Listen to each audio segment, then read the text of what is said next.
Why, Denver? What the hell is going on? I don't get it. I mean, we lost to a team that didn't have a quarterback. Well, all right, they had a quarterback. He was one of our old ones, but he wasn't very good. If we lose to Washington this coming week, we will have completed the unholy trifecta. We've lost to a team without a coach. We've lost to a team without a quarterback. And if we lose to Washington, we will have lost to a team without a name. As a Broncos fan now, we're forced to sit at the kids' table. I don't get to sit at the big boy desk over there. I got to sit at the kids' table to do these things, and maybe until we win. You know, Broncos have a history of doing this. I don't know exactly what year, but there was a dude who lived on a billboard for about 8 weeks. Did that until the Broncos actually won a game. So you know what? Oh, I got one. Here's what I'm going to do. Until the Broncos can beat a team that has won a game, I won't drink while watching this podcast. So, you know, I just poured this Bud Light like Peyton Manning. It's got a lot of head. It's a forehead joke. God, Ginny, get your head out of the gutter. You sick, sick individual. The question will be is how long into this review until this is finally drinkable?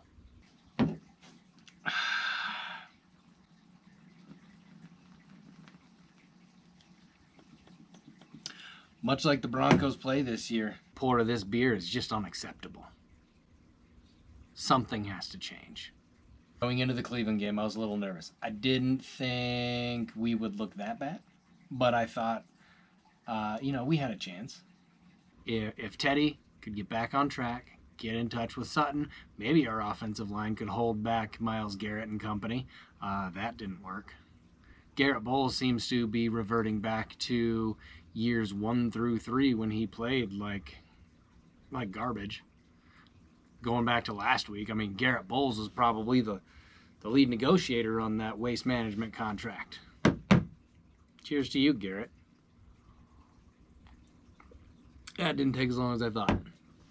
We not only have the highest paid secondary in the NFL, we have the highest paid defense. And they can't stop anybody. Vic Fangio is supposedly a defensive expert. That was his deal coming here from Chicago. He was going to fix the defense. And yeah, it looked great the first 3 games this year. You know, it looked okay the last couple of years, but there are way too many glaring holes in that defense to keep him around. I don't think he's going to get fired. I don't think there's a shot of him getting fired unless we just get absolutely embarrassed this week against Washington. So I don't see anything changing, especially after the press conferences this week after the game. Fangio confirmed nothing is changing. They're not changing coaching. They're not changing the play calling. They're not changing quarterbacks. Sometimes making a bigger change, like changing the quarterback, can ignite a team, get a couple wins. But in this case, I don't have the confidence that it would, mostly because of our play calling.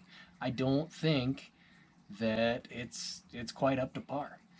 Let's say you got to take over as GM from now until the rest of the end of the season. What's your move? What are you going to do first? You kicking the coaches out? Are you kicking players around? What do you fix? What do you fix first? And then going into next year, Teddy's gone after this year. He's not under contract. Drew, I don't remember. He might have 1 year left on his rookie contract. But do you trust him? I don't. I don't really trust either quarterback to be the quarterback that's going to take us and be competitive with, sadly, the Raiders, now the Chargers, and the Chiefs. Now, what's funny about the Chiefs is that if you told me before the season started that by the time week 8 rolled around, we would have the exact same record as the Chiefs, number one, I would have said bullshit.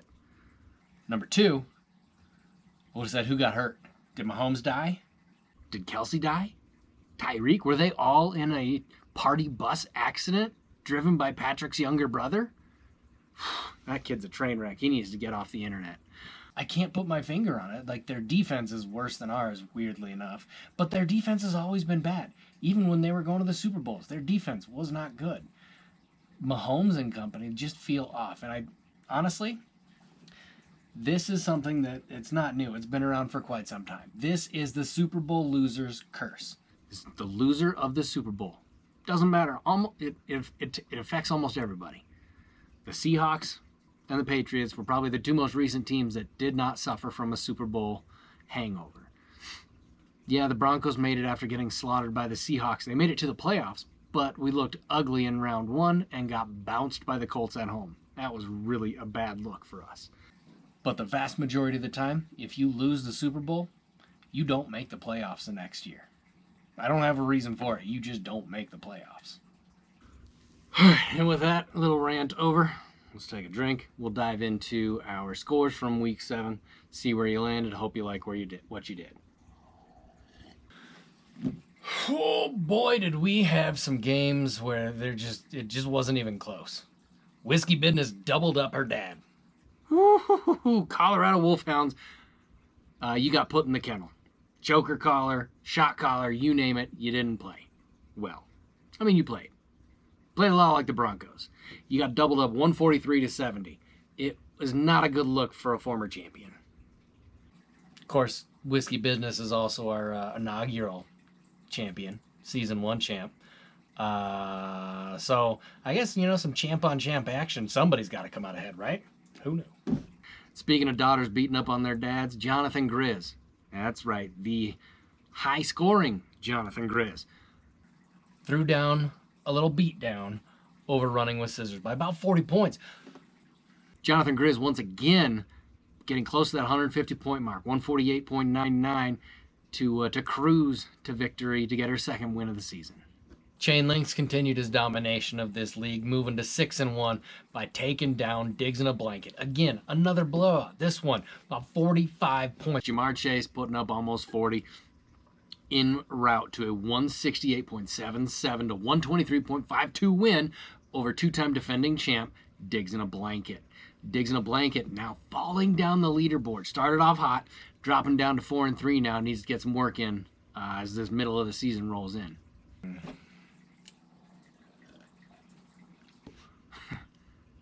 So last week, I kind of joked with rolling with my homies about what do you have?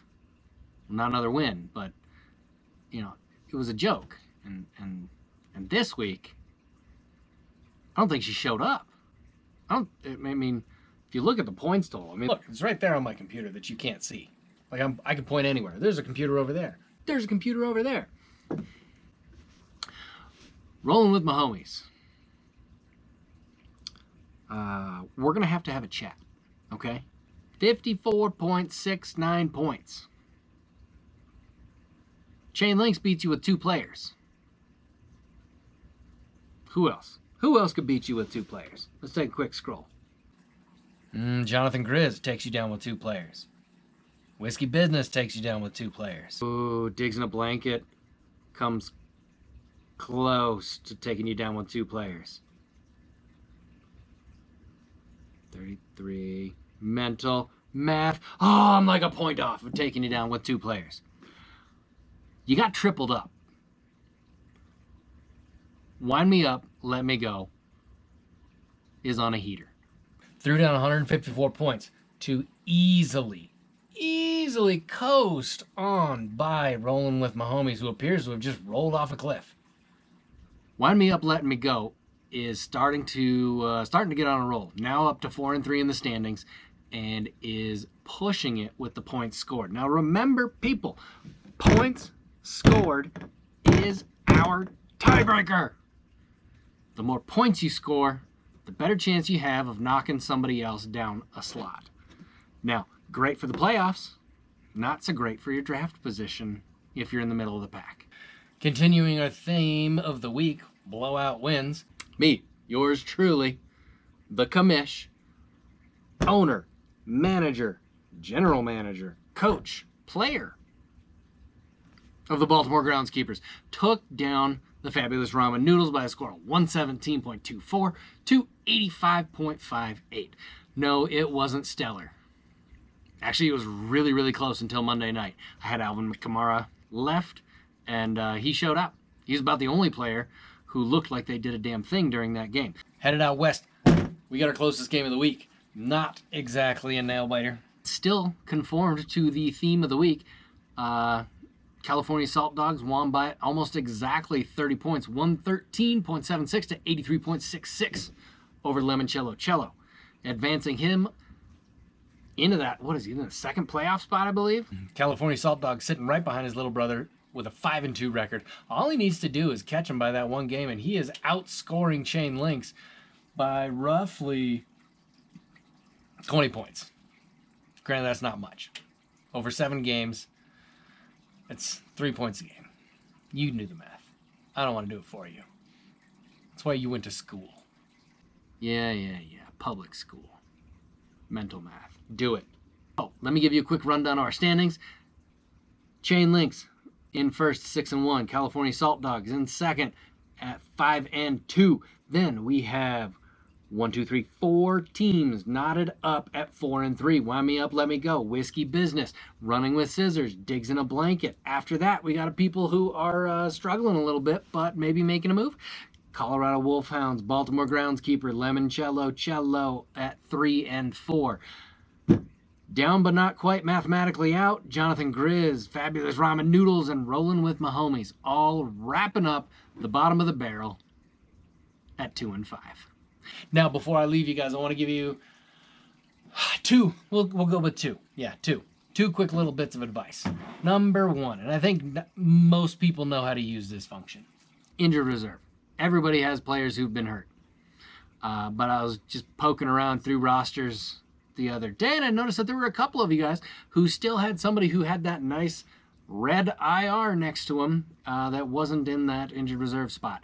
Use the injured reserve spot. It's there for a reason. It gives you the opportunity to replace that player without having to drop that player. Number 2, and this is just general advice. It's something that I really learned from doing all the DraftKings and FanDuel daily fantasy football stuff. So when it comes to the flex position, I never want to put somebody in my flex position who is on the early games, or especially on a Thursday game. Because if my roster is thin, let's say I'm dealing with some other players on a bye week, right? Like almost everybody had at least one player on a bye week. I think Digs in a Blanket had 5 or 6 people on his bye week last week. Try not to have somebody who's playing on Thursday or in the early game in that flex position. The reason I say that is just in case you have somebody who's one of your starting 2. Maybe it's one of your top receivers or your top running backs. But if one of those people in that roster spot suddenly get injured in pregame, they get COVID, they get sick, and they're going to be out for that game. And it's like a morning of type of decision that happens. What that open flex spot does is give you the opportunity to replace them with either your running back or another wide receiver, rather than being forced into having to go onto your bench, or depending on what your bench looks like, having to go out into free agency, drop somebody, because now you need to find somebody to fill that spot.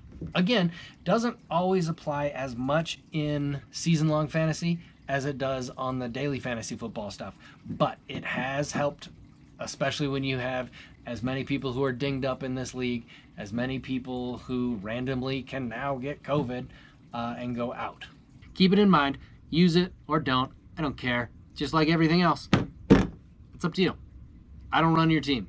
I mean, I could. I have a lot of fun with it. I run 11 other teams. I have fun with that. Maybe next week. Everybody always thinks it's so crazy that I do like 12 leagues. I'll cover how I do that next week. And that video will probably take longer than it takes me to go through all my rosters on a weekly basis. Anyway, hey, here's to a good week 8. Maybe the Broncos won't shit the bed.